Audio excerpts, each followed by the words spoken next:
یہ بھی وضاحت کر دیتا ہوں، توفیق کی فرشتے کا نام نہیں ہے. تو اب جو نوجوانوں سے کہتے ہیں کہ آئیے یہ نماز پڑھو، کہتے ہیں انشاءاللہ توفیق ہوگی نا تو نماز پڑھ لیں گے. تو وہ سمجھتے ہیں شاید توفیق ایک فرشتہ ہے جو آئے گا، وہ ہمیں اٹھائے گا کہ حضور نماز کا ٹائم ہو گیا تشریف لائیے، اور پہلے واش روم چھوڑ کر آئے گا، باہر کھڑا ہو جائے گا، پیشاب سے فارغ ہوں گے، پھر ہمیں لے جائے گا، وضو کروائے گا، پھر مصلی پہ کھڑے ہو کہے گا حضور اب نماز تو کم از کم آپ ہی کو ادا کر دی ہے، اور پھر ہمیں اٹھا کے دوبارہ گھر میں رکھ دے گا. اگر اس طرح کی توفیق کا انتظار ہے یہ تو کبھی بھی حاصل نہیں ہوگی. توفیق کا مطلب ہوتا ہے اسباب خیر کو کسی کی طرف متوجہ کر دینا، بھلائی اور خیر کے اسباب اور ذرائع کو کسی کی طرف متوجہ کر دینا، اس کا نام ہے توفیق. مثال کے طور پہ اب یہ شخص ہیں کھڑے ہوئے ہیں، میں ان کے پاس آتا ہوں، میں کہتا ہوں آئیے مسجد میں اذان ہو رہی ہے، نماز کے لیے تشریف لائیے. تو یہ اب بھلائی کے لیے، بھلائی کی طرف بلانے کے لیے اللہ نے مجھے ایک سبب اور ذریعہ بنایا ہے، یہی توفیق تھی. یہ ان کو توفیق، اب یہ خود توفیق کو کہتے ہیں کہ نہیں جی آئیں گے بعد میں آئیں گے، اور جو توفیق الہی متوجہ ہو رہی ہے اسی کو کہہ رہے ہیں توفیق ہوگی تو انشاءاللہ آئیں گے. بھئی یہی تو توفیق تھی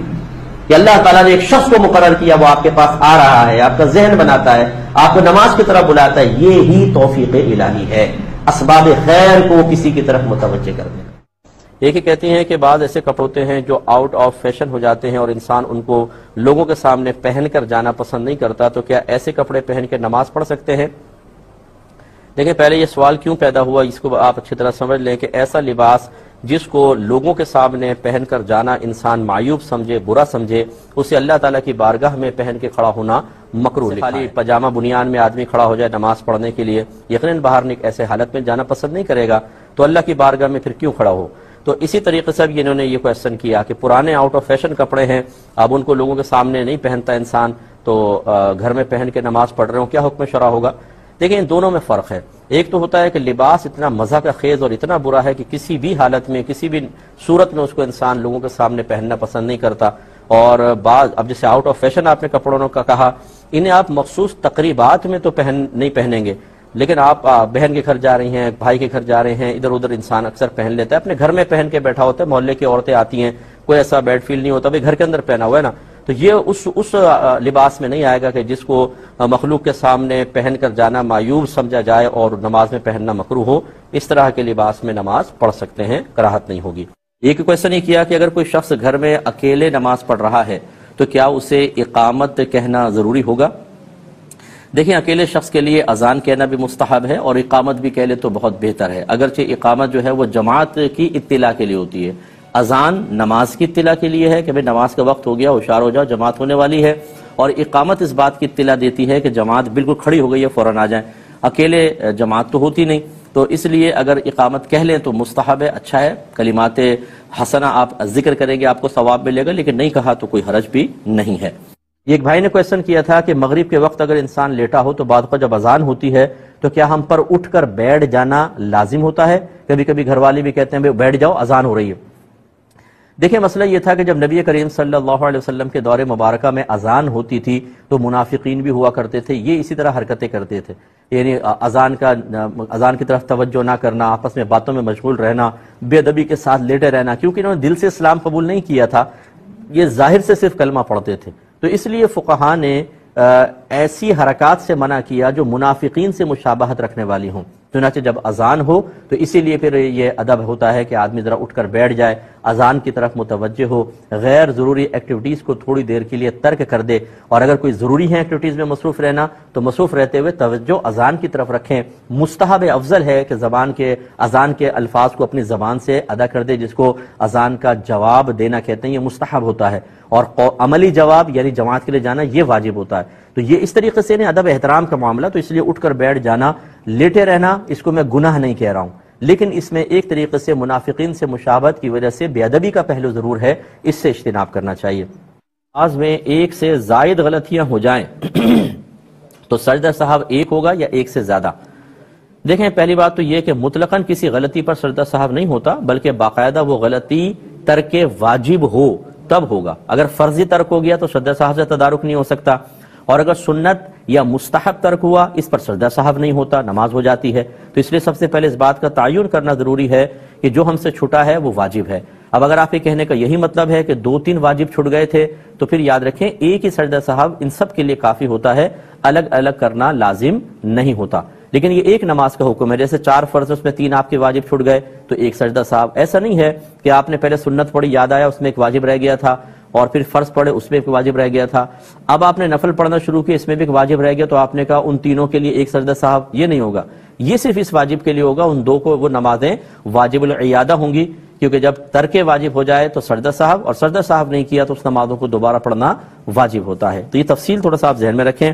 ایک ہی کہتی ہیں کہ جمعہ ترک کرنا بلا عذر کیسا ہے؟ دیکھیں حرام اور گناہ ہے، کبیرہ ہے، اور اگر کوئی حلال سمجھ کے کرے کہ جمعہ کون سی اتنی اہم چیز ہے کہ میں پڑھوں، میرے لیے چھوڑنا جائز ہے، اگر یوں معاذ اللہ کرے گا پھر تو کفر میں مبتلا ہو جائے گا، اور اگر گناہ سمجھ کر سستی کے ساتھ چھوڑ رہا ہے تو بہرحال گناہ کبیرہ ہے اور جمعہ ترک نہیں کرنا چاہیے۔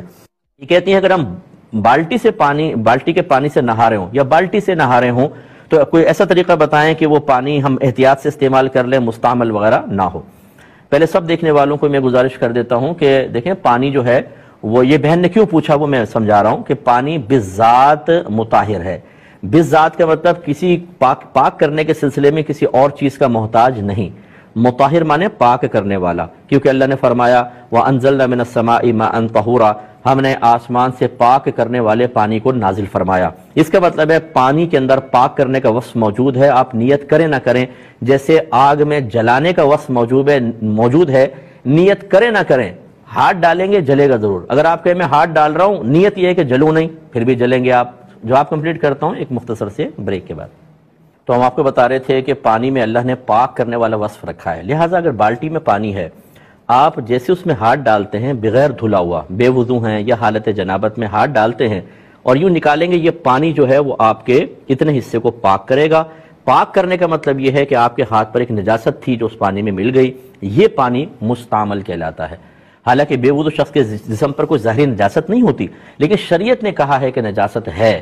تبھی تو ہم بے وضو نماز نہیں پڑھ سکتے۔ پہلے اس نجاست کو وضو کے ذریعے دور کرو۔ ایسی نجاست جو نظر نہیں آتی اس کو نجاست حکمیہ کہتے ہیں۔ اس کا مطلب اگر بالٹی میں آپ نے ہاتھ ڈال دیا تو اتنے حصے کا وضو ہو گیا، یا اتنے حصے کی ناپاکی اتر کے پانی میں مل گئی، یہ مستعمل ہو گیا، اب اس سے آپ وضو یا غسل نہیں کر سکتے۔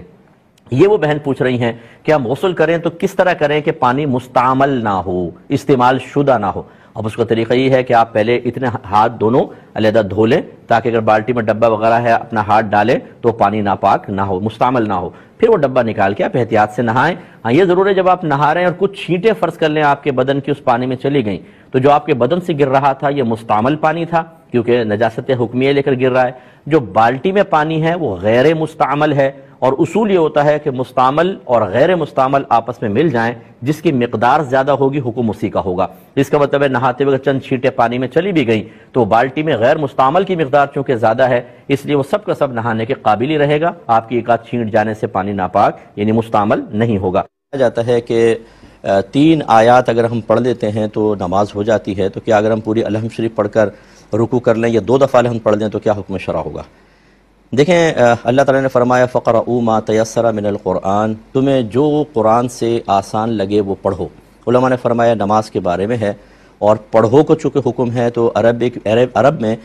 قراءت کی کم از کم مقدار 1 آیت ہوتی تھی، تو یعنی 1 آیت پر قراءت کا پڑھنے کا اطلاق ہوتا تھا، تو اس لیے یہ ثابت ہوا کہ کم از کم 1 آیت کا پڑھنا لازم ہے۔ اور چونکہ نبی کریم صلی اللہ علیہ وسلم نے ارشاد فرمایا کہ لا صلاۃ الا بفاتحۃ الکتاب، اگر سورہ فاتحہ نہ پڑھیں تو نماز ہی نہیں ہوگی۔ احناف کے نزدیک کثیر دلائل کی روشنی میں، جس کا بھی ٹائم نہیں ہے، صرف نتیجہ آپ کو بتا رہا ہوں، نتیجہ نکالا کہ 1 آیت قرآن سے ثابت، 1 آیت کا پڑھنا، تو 1 آیت کا پڑھنا فرض، اور چونکہ حدیث میں تاکید ہے اس لیے اس کے ساتھ الحمد پڑھنا واجب۔ تو لہٰذا اگر آپ کہتے ہیں الحمدللہ رب العالمین تو یہ تو فرض ادا ہو گیا، اب ہمیں واجب ادا کرنا ہے۔ جو نبی کریم نے طریقہ بتایا وہ یہ کہ پہلے الحمد پڑھیں، اس کے بعد ایک سورت ملائیں، یا کم از کم 3 چھوٹی آیات یا ایک اتنی بڑی آیت جو ان 3 چھوٹی آیات کے برابر ہو۔ لہٰذا الحمد شریف تو پڑھنی ہوگی، جیسے سرکار نے فرمایا مزید واجب ادا کرنے کے لیے اس کے ساتھ ایک سورت ملانی ہے، یا 3 چھوٹی آیات یا ایک بڑی ایسی آیت جو 3 چھوٹی آیات کے برابر ہو۔ لہٰذا معلوم ہوا کہ اگر صرف آپ الحمد شریف پڑھ کر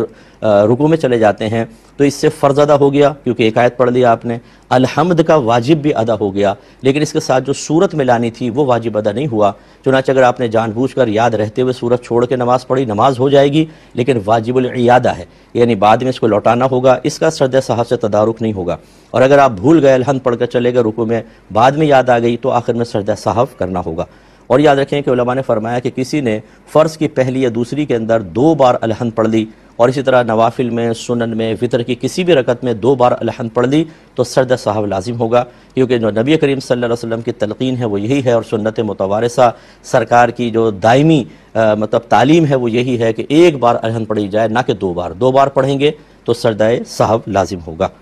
اور جان بوجھ کے پڑھیں گے تو وہی نماز کا اعادہ ہوگا۔ امام صاحب پاؤں کی 10 انگلیاں نہیں لگاتے بلکہ 3 انگلیاں بھی نہیں لگتی، ان کی 1 انگلی لگتی ہے اور دوسری کا تھوڑا سا حصہ لگتا ہے، تو ایسے امام کے پیچھے نماز پڑھنا کیسا ہے؟ دیکھیں فقہاء نے جو حدیثوں کا نچوڑ ہے اس کو دیکھ کر نتیجہ یہ نکالا کہ جب سجدے میں مرد جائے تو اس کے لیے 10 انگلیوں میں سے کم از کم 1 انگلی کا پیٹ لگنا فرض۔ پیٹ مطلب یہ بالکل جو نیچے کا حصہ ہوتا ہے اس کو پیٹ کہتے ہیں، اور دونوں پیروں کی 3 انگلیوں کا پیٹ لگنا واجب، اور 10 انگلیوں کا پیٹ لگنا سنت کریمہ ہے، کیونکہ نبی کریم صلی اللہ علیہ وسلم جب سجدے میں جاتے صحابہ کہتے ہیں آپ 10 انگلیاں موڑ دیا کرتے تھے، تو اس لیے یہ حکم بیان فرمایا، اور اس میں دوام تھا، استمرار تھا، اور نبی کریم نے حدیث میں فرمایا کہ اللہ نے مجھے 7 ہڈیوں پہ سجدہ کرنے کا حکم دیا۔ ان سب کو ملا کر یہ نتیجہ نکلا ہے۔ لیکن بہرحال اگر ایک امام صاحب اس طرح کر رہے ہیں تو ان کو پیار محبت سے آپ کمیٹی کو کہیں یا امام صاحب کو لکھ کر دیں کہ بھئی مسئلہ یہ ہے، آپ اس میں تبدیلی پیدا کر لیں۔ ان مسائل کے اندر بہت سی گنجائش نکل سکتی ہیں، کیونکہ یہ فقہا کے قائم کردہ نتائج ہیں، خاص کوئی اس طریقے سے قرآن حدیث میں صراحتاً یہ الفاظ نہیں آئے کہ 1 انگلی کا پیٹ لگنا فرض، 3 کا واجب، 10 کا سنت، یہ الفاظ آئے نہیں، لیکن نتائج یہ ضرور ہیں۔ تو ان نتائج کو بنیاد بنا کر اس میں اختلاف ہو سکتا ہے، کچھ کوئی قول کہتا ہے، کوئی قول کہتا ہے، گنجائش نکلتی ہیں ان چیزوں کے اندر، لیکن بہرحال امام صاحب جو مسئلہ ہے جو فقہا نے لکھا، جو میں نے آپ کو عرض کیا، ہم بھی اسی پر مسئلے پر عامل ہیں، لیکن دوسری جانب کا بھی ہمیں خیال رکھنا چاہیے۔ ایک امام ہیں، اگر وہ عرصے دراز سے نماز پڑھا رہے ہیں اور ان کی انگلیوں کے مسائل ہیں، ہو سکتا ہے ان کے ساتھ کوئی صحیح شرعی عذر ہو، انگلی مڑتی نہیں ہے، بعضوں کی پین کرتی ہیں، بعضوں کا وزن زیادہ ہوتا ہے، انگلی موڑ نہیں پاتے، تو ان کے لیے شرعی عذر بنتا ہے، فوری طور پہ حکم لگا دینا کہ اس امام کے پیچھے نماز نہیں ہوگی، فتنہ فساد کا ماحول بن جانا قطعاً غیر مناسب ہے۔ کمیٹی کو گزارش کر دیں بھئی یہ مسئلہ ہے، کمیٹی ان کو خود کہہ دے گی اور نماز جاری رکھی جائے۔ بھی اپنے والد صاحب کے بارے میں فرمایا کہ میرے والد صاحب اوور ایج ہو گئے ہیں بہت زیادہ، اور موٹاپا بہت زیادہ ہے، گھٹنوں میں بہت ہی زیادہ پین ہوتا ہے جس کی بنا پر شدید درد ہوتا ہے، اور واش روم وغیرہ جانا ان کے لیے ایک بہت ہی بڑا عذاب ہے۔ تو اکثر وہ ایسے ہی کرتے ہیں کہ پیشاب آتا ہے تو بوتل یوز کرتے ہیں، ٹیشو وغیرہ استعمال کرتے ہیں۔ اب انہوں نے یہ سنا ہے کہ نماز سے پہلے لازم استنجا کرنا لازم ہے، تو وہ بعض اوقات بڑی مشقت اٹھا کر وہاں تک جاتے ہیں۔ ہم جب سمجھانے کی کوشش کریں تو کہتے ہیں نہیں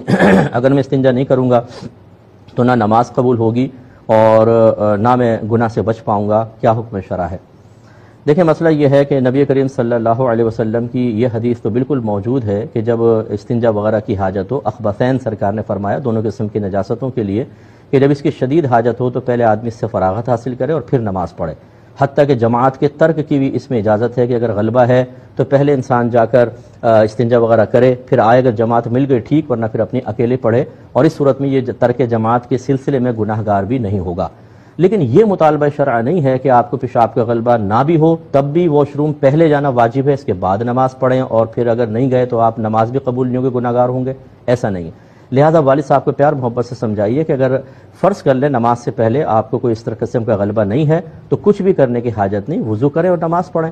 ہاں اگر شدید قسم کی حاجت ہے کہ نماز میں قطرہ نکل جائے گا یا آپ روک کے نماز پڑھ رہے ہیں اور توجہ مکمل طور پہ گندگی کی طرف ہے تو پھر یہ صحیح ہے کہ پہلے استنجا کر لیں اس کے بعد نماز پڑھیں، لیکن اس میں بھی یہ کہنا کہ نماز قبول ہی نہیں ہوگی ایسا نہیں ہوتا، اللہ تعالیٰ قبول فرمانے والا ہے، لیکن جان بوجھ کر استنجا نہ کرنا اور غلبہ اور شدت کے وقت نماز پڑھنا گناہ ضرور ہے۔ تو ان تمام سچویشنز میں دیکھ لیجئے، اگر والد صاحب کو غلبہ وغیرہ نہیں ہے اور وضو قائم ہے تو کوئی مسئلہ ہی نہیں ہے، وضو قائم نہیں ہے تو پھر بھی استنجا کرنے کی حاجت نہیں، وضو کریں اور نماز پڑھ لیں۔ ہاں اگر غلبہ ہے تو پھر پہلے فراغت حاصل کر لیں اور اس کے بعد نماز پڑھیں۔ تھا کہ اگر ہم اپنے وائی فائی کا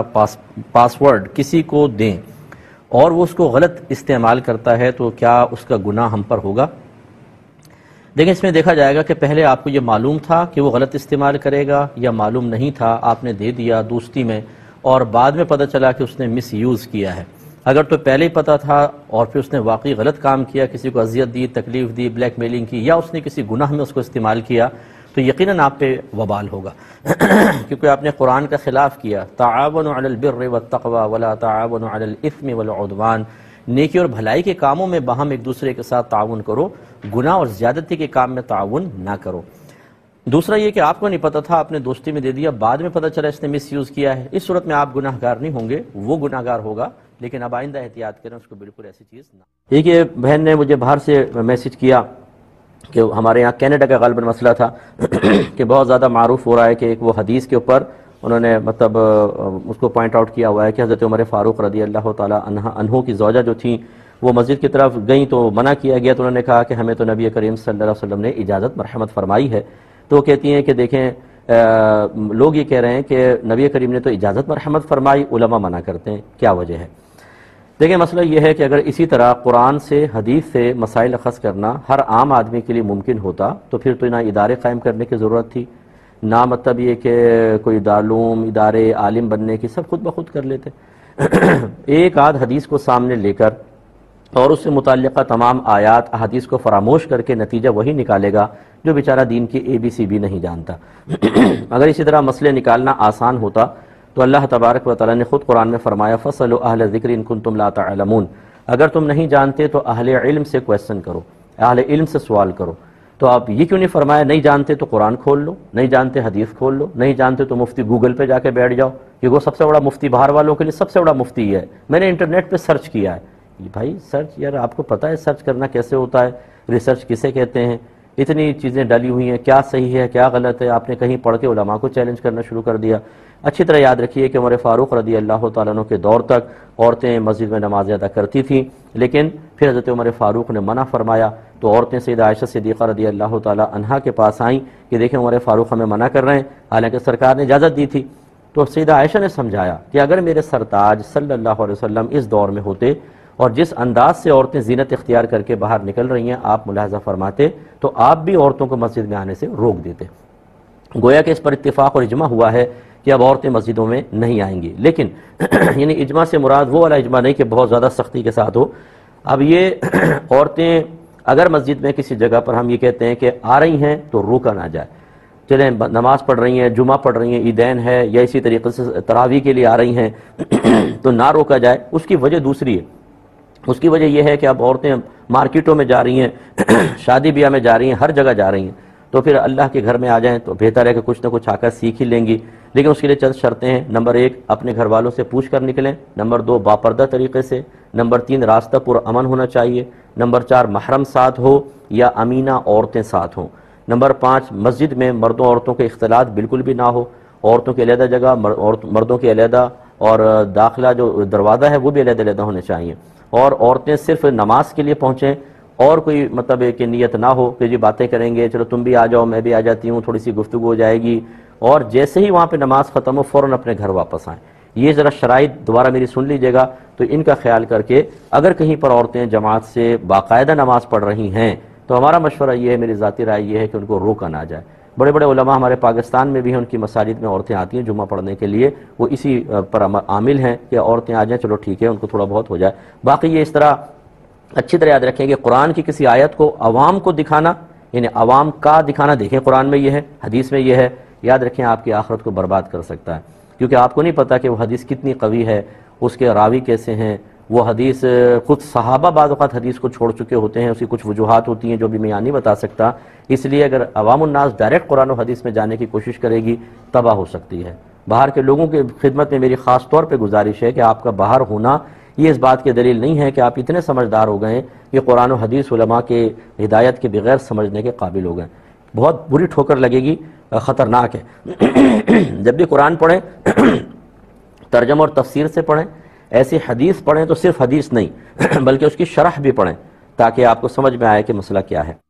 یہ کہتے ہیں کہ بعض لوگ مسجد میں اذان دیتے ہیں، انہیں منع کریں پھر بھی وہ باز نہیں آتے اور مسجد میں ہی اذان دیتے رہتے ہیں، کیا حکم شرع ہوگا؟ دیکھیں چاہے 5 نمازوں کی اذان ہو یا جمعے کی اذان ثانی، اکثر وہی ہوتی ہے کہ جو ممبر کے سامنے اکثر لوگ کھڑے ہو کر دے دیتے ہیں، یہ دونوں مسجد کے اندر دینا مکروہ ہوتا ہے، اذان باہر دینی چاہیے۔ نبی کریم صلی اللہ علیہ وسلم نے حضرت بلال رضی اللہ تعالیٰ عنہ کو اور عبداللہ بن ام مکتوم رضی اللہ تعالیٰ عنہ کو ہمیشہ مسجد کے باہر ہی اذان کہنے کا حکم ارشاد فرمایا ہے۔ لیکن اگر کوئی کسی شرعی دلیل کے ساتھ مسجد کے اندر اذان دیتا ہے، شرعی دلیل کا مطلب کسی مفتی صاحب نے اس کو اجازت دی ہے اور مفتی صاحب نے یہ دلیل پیش کی ہو، فرض کر لیں کہ ایسے بھی ہمارے سامنے مسائل آئے ہیں کہ نبی کریم صلی اللہ علیہ وسلم نے اذان باہر اس لیے دلوائی کہ اصل میں اذان ہے لوگوں کو اس بات کی اطلاع دینے کے لیے کہ نماز کا وقت شروع ہو گیا ہے، آپ نماز کی طرف آئیں۔ اور پہلے زمانے میں چونکہ اسپیکر نہیں تھا، اب اگر مسجد کے اندر اذان دی جاتی تو لوگوں کو کیا پتہ چلتا کہ جی جماعت بالکل کھڑی ہونے والی ہے اور نماز کا ٹائم ہو گیا ہے، اس لیے لازم تھا کہ باہر ہی دلوائی جائے تاکہ دور تک آواز پہنچ جائے۔ اور اب چونکہ اسپیکر ایجاد ہو گئے ہیں، اب اگر مسجد کے اندر کھڑے ہو کر بھی اذان دی جائے تو اسپیکر کے ذریعے پورے علاقے میں آواز پھیلی جاتی ہے اور وہ مقصود حاصل ہو جاتا ہے۔ تو اس طرح یہ دو طرح کے موقف ہمارے سامنے ہیں، ایک اصل شرع سے ثابت ہے اور لیکن اس میں ایک تعویل کرنے والے لوگ ہیں، اور دوسرے لوگ ہیں جو کہتے ہیں کہ نبی کریم نے چونکہ اس طرح ہی حکم دیا تو لہٰذا مسجد کے باہر ہی اذان دی جائے گی۔ تو خلاصہ کلام یہ ہے کہ اگر کوئی جہالت میں ایسا کر رہا ہو تو وہ غلط کر رہا ہے، اسے تو باہر ہی کا حکم دینا چاہیے، اس کو سمجھانا چاہیے، نہ مانے تو جھگڑا نہ کرے، انہیں کرنے دے۔ اور اگر کوئی باقاعدہ دلیل کے ساتھ اور تعویل کے ساتھ کر رہا ہے تو پھر لڑائی جھگڑا فتنہ فساد کرنا قطعاً غیر مناسب ہے، یا اگر وہ واقعی کسی اچھے مفتی صاحب سے کسی طریقے کی شرعی اجازت حاصل کر لیتا ہے تو اب یہ شرعی طور پر کسی جگہ سے ثابت نہیں کہ آپ اپنا شرعی طور پہ ثابت شدہ مسئلہ کسی پر مسلط کریں۔ ٹھیک ہے، وہ اپنی شرعی دلیل سے کام کر رہا ہے، اب اپنے کریں، لڑائی جھگڑا فتنہ فساد نہیں کرنا چاہیے، لیکن ہم اسی بات کے قائل ہیں کہ مسجد کے باہر ہی اذان ہونی چاہیے۔